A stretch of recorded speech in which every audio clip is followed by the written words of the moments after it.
자, 이슈 포커스 시사 풍향계 기호일보 한동식 국장과 함께합니다. 자, 한동식 국장님 안녕하세요. 네, 안녕하세요. 네. 자, 내년 지방선거와 함께 치러질 인천시 교육감 선거를 앞두고 보수 진영에서 단일화 작업을 추진하고 있는데요.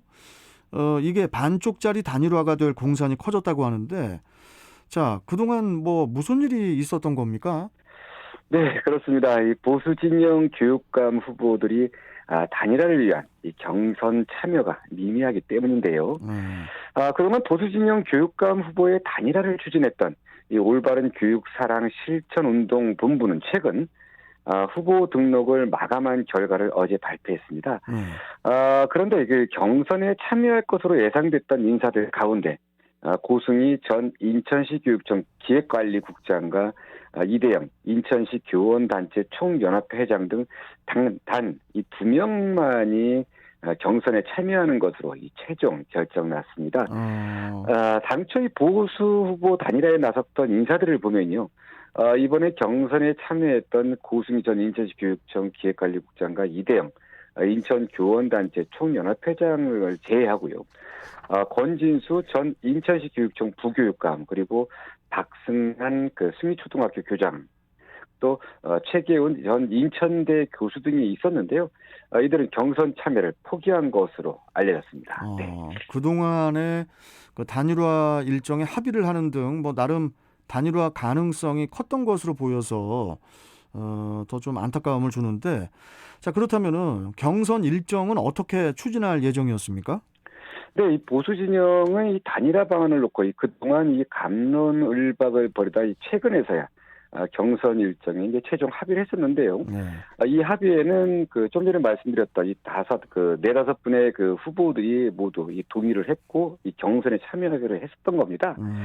이렇게 확정된 경선 일정을 보면요, 이 후보 등록 이후에 오는 15일까지 선거인단 모집을 완료하고 인천 시민 여론조사 50%와 그리고 회원 선거인단 투표 50% 등을 이 합산하는 이런 경선 방식을 거쳐서 내년 1월 25일 보수 교육감 단일화를 발표하기로 했던 것인데요. 추진단체는 이를 위해서 12,000명의 선거인단 모집을 최근에 알려했다고 하고요. 그리고 후보자들이 모집한 회원들까지 합산한다면 3만여 명의 선거인단 모집이 가능할 것으로 예상했었다고 합니다. 예. 네. 자, 그렇다면요. 경선에 불참한 인사들도 나름 이유가 있을 것 같은데요. 어떤 이유였습니까?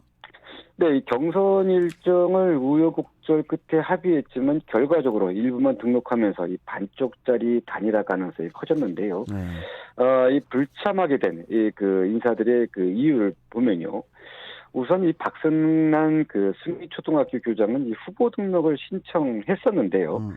주최 측이 서류 보완을 요구했는데 이 부분에 대한 고민 끝에 후보 등록하는 것을 후보 등록하지 않기로 하면서 최종 후보에서 제외됐고요.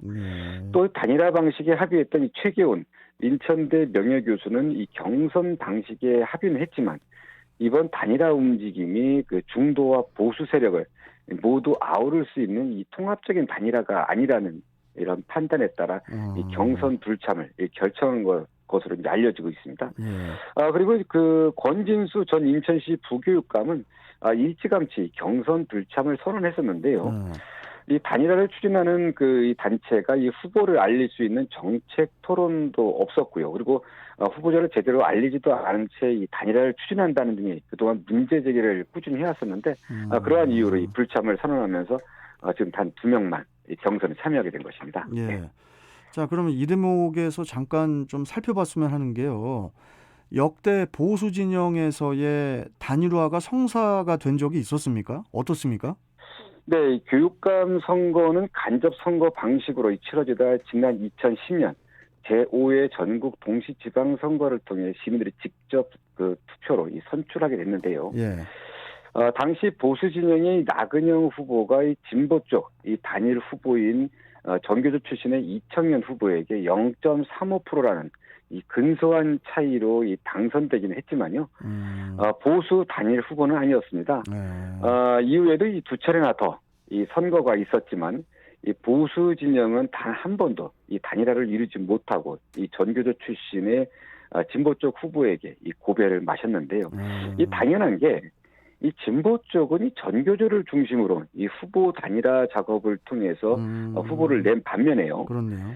이 보수 진영은 이 전교조 또한 이 확실한 지지 기반을 가진 이 진보 쪽과 달리 이렇다 할 이 단일화 시도도 제대로 못하고 이 각계 전투 방식으로 이 선거에 나섰기 때문입니다. 전체적으로는 보수 진영 후보들이 진보 후보보다 더 많은 표를 얻었는데요. 이 후보가 난립하면서 이 표 분산으로 이 실패한 것입니다. 네. 그렇다면은 내년 지방선거에서도 현재 상황을 봐서는 그 보수 진영의 또 후보 난립이 또 다시 재현될 것으로 예상이 되는데 한동식 국장께서는 어떻게 보십니까? 네, 이게 제가 걱정할 부분은 아니지만요. 네. 보수 진영의 단일화 쉽지 않을 것 같습니다. 솔직히 단일화가 쉬운 게 아닙니다. 수십 년의 전통을 가진 이 정당조차도 이 단일화 과정을 보면요. 거의 공학적인 수 계산을 통해 그리고 다양한 변수를 고려하며 진행되는데요. 그렇죠. 정당도 이 쉽지 않은 그 전통 있는 정당에서도 쉽지 않은 이 단일화를 거쳐 가는데 그렇다고 확실한 지지 기반도 없는 이 보수 진영 후보들이 단일화를 이루는 것은 더욱 어려울 것이라는 게 그동안의 관측이었습니다. 앞서도 설명드렸지만 실제 시민들이 직접 선거로 전환된 제5회 지방선거 이후 이 보수 진영의 단일화는 시도가 여러 번 있었음에도 단 한 번도 단일화에 성공하지 못했습니다. 여기에 최근에는 인천 미래교육연대라는 이 보수 성향 단체까지 후보 단일화에 나서겠다고 하면서 사실상 이 보수 진영의 분열 양상까지 보여지고 있는데요. 제가 볼 때는 하나의 단체가 추진하는 것도 쉽지 않은데, 그리고 지지 기반도 마땅치 않은데 여러 단체가 단일화를 주장할 경우에요. 또 이 단체들은 단일화 만약에 후보를 낸다 그러면 서로 정통성을 주장하지 않습니까? 그러다 보면 이 단일화는 물 건너 가는 것 아닌가 그렇게 보여집니다. 그래서 내년 교육감 선거도 이 보수 진영의 단일화 쉽지 않을 것 같습니다. 참 여하튼 요즘에 대선이나 또 지방선거나 요즘 단일화가 화두인 것 같습니다. 네, 그렇습니다. 이기기 위한 가장 기본적인 그런 전략이죠. 맞습니다. 자, 알겠습니다. 오늘 말씀 여기까지 듣고 또 내일 뵙죠. 고맙습니다, 국장님. 네, 감사합니다. 자, 이슈 포커스 기호일보 한동식 국장이었습니다.